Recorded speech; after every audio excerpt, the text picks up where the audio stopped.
Magandang araw sa inyong lahat at welcome sa aking channel.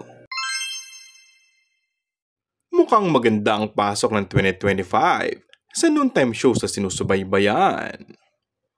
Tinitiyak ng mga Dabbercats ang Itbulaga na live sila. Ang ganda ng pagsisimula nila ngayong unang araw ng 2025 dahil sa malawak, maaliwalas at malaking studio na pinagtatanghalan ng naturang noontime show. Nilinaw na rin ni Vic Soto na na-renovate ang kanilang studio pero hindi sila lumipat. Tiyak na excited rin ang It's Showtime sa pagpasok ng 2025 kung saan ay patuloy pa rin silang mapapanood sa GMA7. Tinanong namin sa attorney Annette Gozan Valdez noong gabi ng parangal ng Metro Manila Film Festival kung nagkapinumahan na sila ng renewal.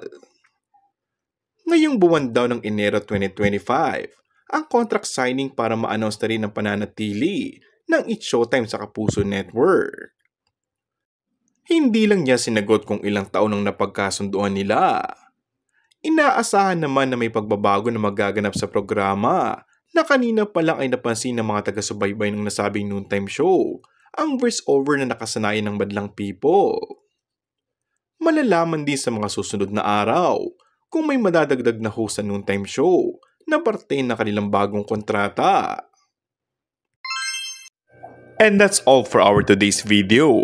Kung bago ka lang sa aking channel ay mag-subscribe at pindutin na rin ang notification bell. Maraming salamat!